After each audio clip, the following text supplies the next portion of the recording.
Nagsagawa ng isang araw na pagsasanay ang San Mateo Police Station para sa Barangay Peacekeeping Action Team at mga force multipliers bilang bahagi ng pagpapalakas ng seguridad at kaayusan sa lugar. Pinaunahan ito ni Police Major Erickson B. Aniag kasama ang iba pang opisyales ng pulisya.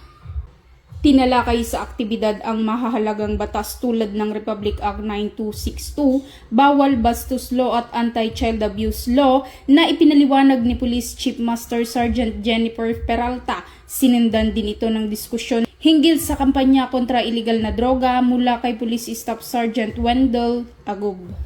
Nagbigay din si Police Staff Sergeant Billy George Lamorena ng praktikal na pagsasanay sa arresting techniques kabilang ang tamang pag-aresto at paggamit ng posas upang mas maging handa ang mga kalahok sa aktwal na sitwasyon sa komunidad.